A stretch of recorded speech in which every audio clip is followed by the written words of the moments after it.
Coach Robin here with Cycles at the Bellingham Tennis Club and Fairhaven Fitness. And today I'm going to show you 7 quick tips to maximize your comfort on a bike. And to do that, I'll have Matt come on over and we'll get introduced to the bike and we'll show you how to do it. All right, Matt, we'll first start with seat height. How are you doing today? Good, thank you. Let's get your water bottle in there. First start with seat height. So find your hip bone and then hold your hand out flat when you're poking it, all right? That's a good starting point for seat height. All right, we'll adjust that. And then go ahead and hop on the bike. And I can see the handlebar's gonna be really low. So just to get things started, we'll bring up the handlebar. Handlebar doesn't need to be much lower than your seat because you're not going to be aerodynamic. So number 1 is seat height. And we check to see if Matt's got the seat height by the bend in his leg when he's leaning forward, holding onto the handlebars. I have here a really cool measuring device called a goniometer. And what we want is to have about a 25 to 35 degree bend in the knee when you're right down at 6 o'clock. So Matt, take your foot back just a bit. Now right down to 6. A little bit forward.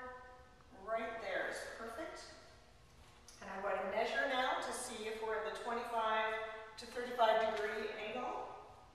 I'm right on his knee, pointing right down to his ankle and right up to his hip bone. And he's a little low. He's right at 25 degrees, but I want him in the middle. So I'm going to adjust him up just a bit so you can stand up on your pedals. We're going to get off the bike. And we're just going to go up here. And then come back down to the sitting position. Let's measure you again, making sure your pedal's right at 6 o'clock, a little bit forward, right there. Heels dropped, nice and level to the ground. That's really good. And we are right on. That's right in the middle, right at 30 degrees. So that looks like a good seat height. Now the next most important thing, step number 2, is your seat position fore and aft. Because you don't want to put pressure on the front of your knees. If your seat is too far forward, you're going to feel you might even feel pain in the front of your knees. So to check that, I'm going to have Matt bring his foot up to 3 o'clock. A little bit higher. A little bit higher. A little bit higher. Okay, right there. And right now I've got a plumb bob. Now I can look at it and see his knee is over his toes. That's not a good idea. We want his knee or the bony tuberosity just below the knee to be about equal with where the pedal connects to the pedal arm on the bike. So I'm going to have you stand up on your pedals and I'm going to slide your seat backwards. And I'm just taking a guess here. Go ahead and sit down. And let's do that measurement again. Now you can see his knee is in a much better alignment position. And that's looking really good. So I'm hanging the plumb bob right from his bony tuberosity, and it is just behind where the pedal connects to the pedal arm, and that's a good position for his foot. So that's number 2. Number 3 is foot position in the pedal itself.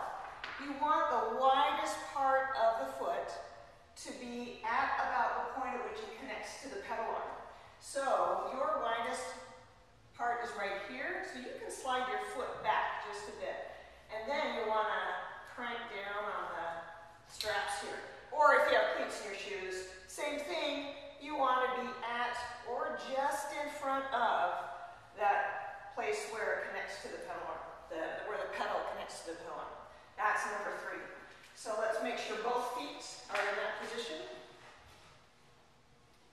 That looks good. All right, take a couple of pedal strokes. How's that feel for your legs and your hips? Good? All right, the next part is handlebar position. Number 4, where should the handlebars be? Go ahead and reach forward.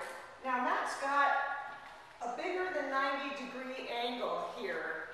And so we want to bring the bars back a little bit to improve his comfort. Because we don't want him reaching too far forward.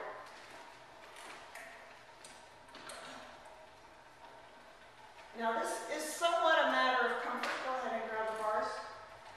Looking good. He's got a nice flat back here.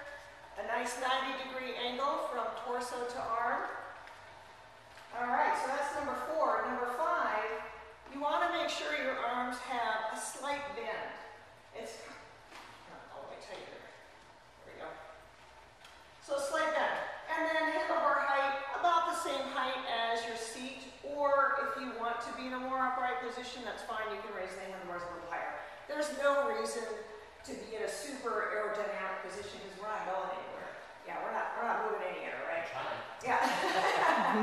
So, elbows, you want a slight bend in your elbows. You don't want to be, I have my spaghetti or my pasta analogy. You don't want uncooked pasta. You don't want overcooked pasta. You want spaghetti al dente. So just a slight bend in your elbow. And that, when you're on an inside bike or an outside bike, is going to make it so that you're ready for a little more shock absorbing out on the street. Because you don't want to transmit any bumps from your hand through to your shoulder, and your elbows help to do that. It also will help with circulation.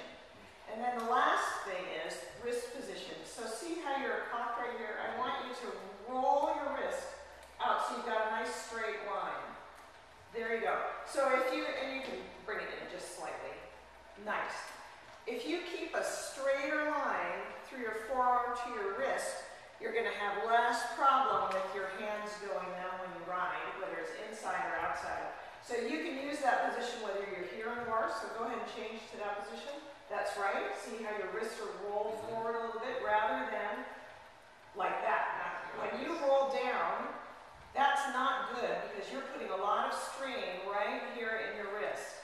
And you can cause your arms to go numb by doing that. All right, so that's 7 tips. We've got the seat height, the seat fore aft is number 2, foot position, and your heels, you want to drop them just a bit, very nice. There's number 3.